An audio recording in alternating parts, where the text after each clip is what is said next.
1 2 3 4 5 6 7 8 9 10 11 12 13। Sir camera चल रहा है। अच्छा, तो कैमरा चल रहा है तो भाई खबर भी चल ही रही है।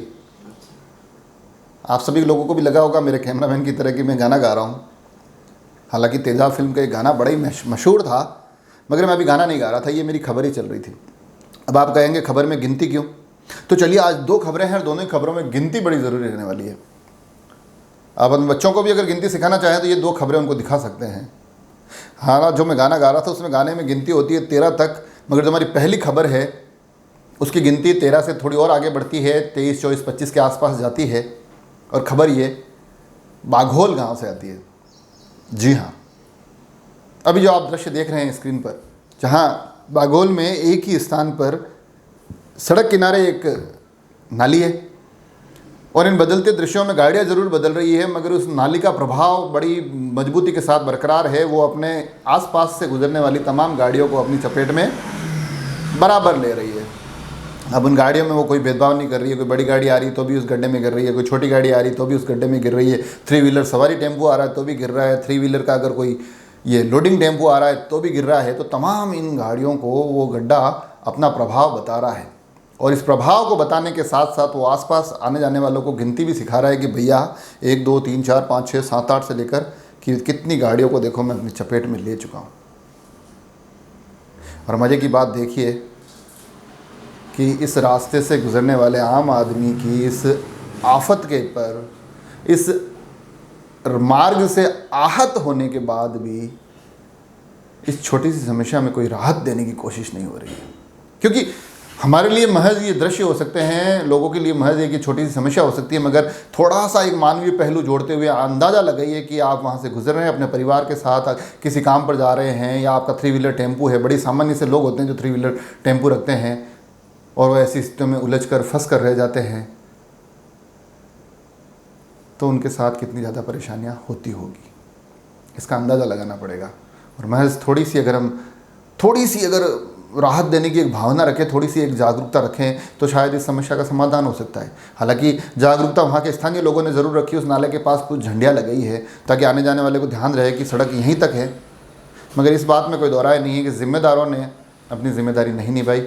उन्होंने सड़क पर ऐसी कोई व्यवस्था नहीं की जिससे कि अगर पानी भरा हुआ हो, क्योंकि आसपास आपने देखी होगी घास बहुत हो गई है, तो इस घास की स्थिति में ये अंदाज़ा लगाया जा सके कि ये सड़क यहाँ ख़त्म हो रही है, तो पानी और घास की इस बढ़ोतरी के बाद ये अंदाज़ा लगाना नामुमकिन और असंभव हो जाता है और गाड़ियाँ जाकर इतनी बुरी तरह से वहाँ फंसती है, लोग इतनी मुश्किल में पड़ते हैं। उस मुश्किल का निदान, उस मुश्किल का समाधान बड़ा ही ज़रूरी है।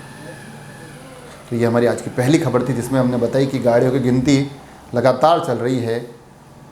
ज़िम्मेदार लोगों से आग्रह है कि इस गिनती को बढ़ने से रोकें और गाड़ियों को उस खड्डे में पड़ने से रोकें।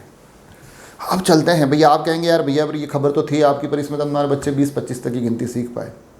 चलिए गिनती बढ़ाते हैं और आपको अगली खबर से जोड़ते हैं। अगली खबर होती है राजसमंद से नाथद्वारा वाली 4 लेन से जुड़ी हुई। किस्सा कुछ यूँ है, सुरेंद्र सिंह जी एक अध्यापक है। वो एक दिन अपनी बहन के साथ राजसमंद से उदयपुर की तरफ जा रहे होते हैं। अचानक उनकी गाड़ी के सामने एक गाय या फिर एक बैल आ जाता है। वो बड़ी मुश्किल से अपनी गाड़ी को नियंत्रित करने की कोशिश करते हैं और एक बड़ी दुर्घटना से बाल बाल बचते हैं।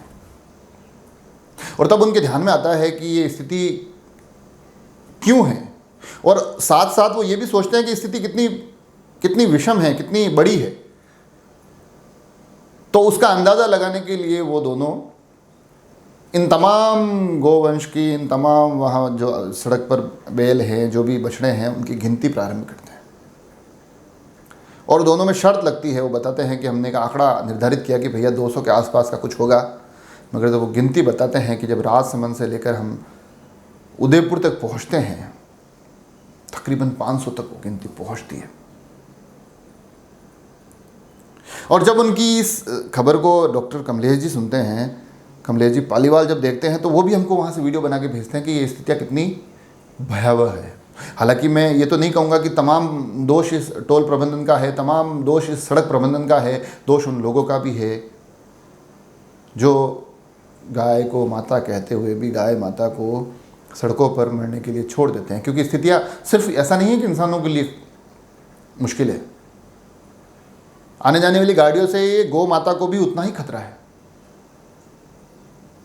तो ये जो तमाम पहलू है ना, सड़क वाले भी, उनकी भी जिम्मेदारी बनती है कि ये चीज़ें क्लियर हो, टोल प्रबंधन की भी जिम्मेदारी बनती है, प्रशासन की भी जिम्मेदारी बनती है, मगर सर्वाधिक जिम्मेदारी बनती है इन के मालिकों की। मगर ये तमाम तंत्र इस तरह से विफल हो रहा है कि आज सड़कों पर जब ये गिनती होती है तो गिनती 500 के आसपास पहुंचती है। और इन स्थितियों से गिनती एक और नई शुरू हो सकती है, और नई गिनती शुरू हो सकती है कि इन स्थितियों के बाद किसी का एक्सीडेंट हुआ और कोई मर गया, उसकी भी गिनती करिए। इन एक्सीडेंट्स की भी गिनती हो सकती है, इन एक्सीडेंट्स में होने वाले घायलों की गिनती हो सकती है, इसमें टूटने वाली गाड़ियों की गिनती हो सकती है, इनमें होने वाले नुकसानों की गिनती हो सकती है। तो फिर इस खबर के बाद मैं आग्रह यही करूँगा कि इस गिनती को रोका जाए, ना गायों की ना उन बैलों की गिनती 500 तक पहुँचे, वो गिनती प्रारंभ भी ना हो सके, और उसके बाद ये जो हादसे होते हैं इनकी गिनती पर भी लगाम लगे। ये दो बड़ी जो खबरें मेरे पास ये 5-7 दिन पहले आई हुई खबरें हैं, मगर कुछ समय हमको नहीं मिला, हम पहुंचा नहीं पाए, और मैं चाहता था कि आपको व्यवस्थित तरीके से खबरें पहुंचाऊं, तो ये मैंने कोशिश की है, क्योंकि ये आम आदमी से जुड़ी हुई खबरें हैं, और आम आदमी से जुड़ी हुई खबरें वास्तव में बड़ी गंभीरता के साथ सामने आनी चाहिए, क्योंकि आम आदमी की ज़िंदगी में मैं बार बार कहता हूँ कि अनेक समस्याएँ हैं, बड़ी बड़ी समस्याएँ हैं। जिस दिन कोई भारी भरकम नेताजी, जिस दिन कोई बड़े अधिकारी इन गायों की समस्याओं से जूझेंगे, जिस दिन उनमें से किसी की गाड़ी उस बागोल वाले उस खड्डे में गिरेगी, मैं कह रहा हूँ स्थितियाँ मिनटों में बदल जाएगी, स्थितियाँ मिनटों में बेहतर हो जाएगी। मगर आप सभी से आग्रह है, आम आदमी को हो रही इन परेशानियों पर भी ध्यान दें, उनको भी इन समस्याओं से मुक्ति दिलाने के लिए अपनी कोशिशें उसी तरह से करें जैसी हम वीवीआईपी और वीआईपी लोगों के लिए करते हैं। जुड़े रहे राजसमंद एक्सप्रेस से। धन्यवाद।